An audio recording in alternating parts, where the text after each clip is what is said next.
세상을 살아오며 이것저것 겪어왔다. 이제는 대한민국이 어떤 행정, 경제, 사회 시스템으로 돌아가는지 전체적으로 알 수 있다. 그 중에 개인인 우리가 있다. 나는 잘 살아가고 있지만 한편으로는 잘 살지 못하는 그런 대한민국의 사회의 한 사람으로서 살고 있다. 민주주의와 자본주의, 그리고 법치주의 사회 속에서 잘 살아가기 위해서는 돈이 많아야 하고, 잘 생기거나 예쁘고, 대중에게 매력적이어야 한다. 그리고 심각한 갈등에 있어서는 법 아래에 소송전을 일삼아야 하는 그런 시대이다. 어쩔 수 없다. 우리는 어려서부터 공부를 통해 1등부터 차례대로 줄을 서야 하고, 서울대 카이스트, 과기대 의대, 한의대 등 흔히 말하는 엘리트 코스를 통해 신분의 상승을 노려야 한다.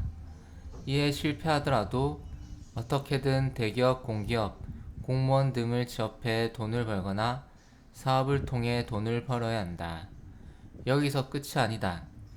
요즘에 좋은 도시의 좋은 아파트 값은 기본이 5억이다.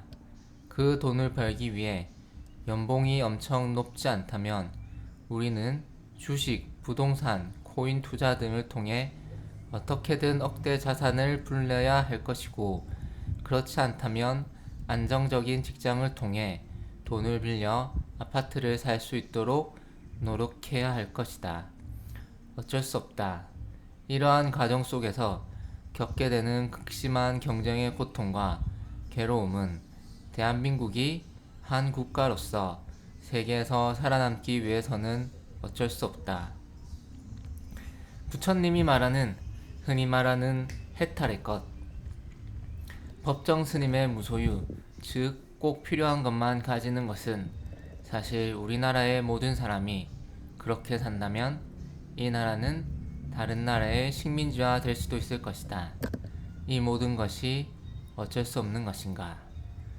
우리는 자본주의 시대에서 살아남기 위해 결국 어쩔 수 없는 최선의 선택을 하고 있는 것이고, 나도 그 무리 중에 한 명으로서 돈은 별로 중요하지 않다는 행복의 자기계발서 등을 읽으며 위로받고 내가 원하는 삶을 살아야 한다고는 하지만, 다른 사람의 도움이 필요해 태어나고 자라날 수 있었던 아기부터의 우리들에게는 이미 견고히 만들어져 있는 이 세계의 대한민국의 자본주의의 무한 경쟁의 질서 안에서, 그리고 돈이 많아야 잘 살아야 행복할 것 같은 수많은 거대 자본을 통해 만들어진 SNS와 뉴스와 드라마, 연예인 등을 보며 그와 같이 되기 위해 뼈빠지게 열심히 살아야 하는 그런 어쩔 수 없는 환경에서 태어나고 살아간다.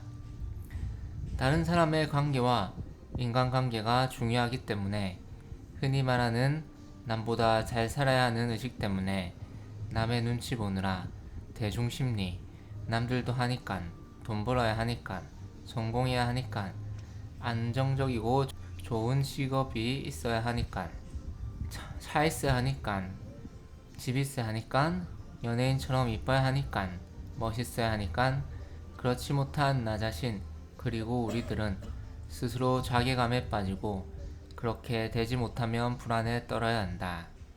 생존하려면, 잘 살아가려면 그렇게 살아야 한다고 자본주의 세상과 많은 사람들이 미디어를 통해 아우성쳐서 보기 싫어도 보이고 듣기 싫어도 들려 그런 의식이 무의식에 쌓이는 그 사회 속에서 우리는 어쩔 수 없는 그런 상황이다. 어쩔 수 없다. 그래, 어쩔 수 없었다.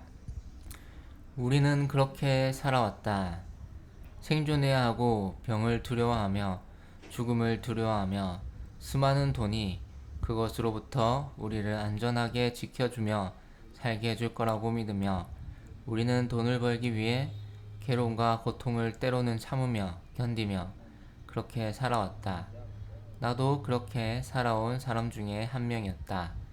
어쩔 수 없는 것일까? 이미 만들어진 세상의 프레임이 그 짜여진 프레임에 살아야만 하는 것일까? 그렇게 살아야 하나? 왜 그렇게 살아야 할까? 남들 사는 것처럼 그렇게 살아오다 나는 공무원을 간두며 처음으로 그런 세상에 반기를 들었다. 사실 반기를 들었다기보다는 내 몸과 정신이 버티지 못했기 때문에. 아버지가 공무원 간두면 다른 어느 사촌처럼 폐인이 된다며 제발 그만두지 말라고 고함을 질렀지만 나는 몸과 마음이 아팠었다. 나는 나를 돌보는 것을 선택했고 그 결과 어쩔 수 없는 세상에 처음으로 반기를 들었다. 아버지의 호언 장담과는 다르게 나는 공무원을 그만두고 나서도 폐인이 된 것도 아니고 내 밥값은 벌어먹으며 그럭저럭 살아가고 있다. 이 어쩔 수 없다면 어쩔 수 없는 세상에서 임기제 공무원을 하며 고용 불안을 느끼며 앞으로 어떻게 살 것인가에 대한 대답은 내리지 못하고 있다. 이 세상에서 하고 싶은 것들이 없다.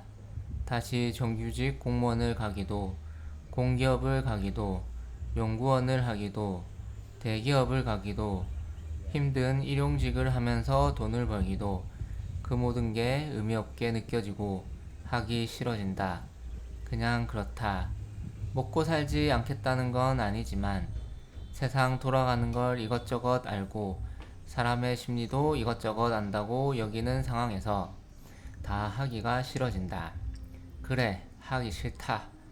공무원을 하면서 개고생을 해서 그런지 힘든 일은 하기가 싫다. 하지만 살기 위해 해야 한다. 그렇다. 그런 거다. 그런 거다. 아직 임기제 공무원 기간이 남아있다. 사실 나중에 생각해도 될 문제다. 근데 떠오르는 건 어떡하냐. 답답한 마음에 글을 남겨본다. 이럴 때마다 내가 틀릴 수도 있습니다의 한 이야기가 떠오른다.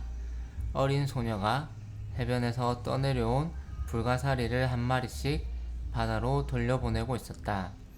그러자 어른이 얘기했다. 얘야, 이 수많은 불가사리 중에 저 한 마리 바다로 돌려보낸다고 달라지는 건 없단다. 그러자 아이가 얘기했다. 아니요, 쟤는 바다로 돌아가잖아요. 때로는 스스로 힘없고 보잘것없는 나지만 유튜브를 통한 이 영상이 이 세상과 다른 사람에게 조금이나마 도움이 된다면, 그리고 세상은 그대로라 할지라도 공감을 해준 단 한 사람이 있다면 그것이 나의 삶에 의미가 되고 활력이 되고 살아갈 이유가 되는 것이다. 때론 돈보다는 남에게 도움이 되는 것이 나에게 더 활력을 주지 않을까? 물론 먹고 살기 위해 돈은 필요하지만 말이다. 그렇다. 그냥 그런 것이다. 어쩔 수 없는 세상에서 그저 한마디 하고 싶다. 대학생부터 생각했던 말이 있다. 어째 보면 우리는 그렇게 살고 있지 않을 거지만 그 말을 하고 싶다. 남들에게 도움이 될 한마디를 한다. 악동 뮤지션의 멸종위기 사랑의 노래의 의미처럼 말이다. 그것은 돈보다 사랑이 중요하다. 이상 우리들의 감성 이야기였습니다. 감사합니다. 시청해주셔서 감사합니다. 좋아요, 구독은 저에게 큰 힘이 됩니다. 안녕.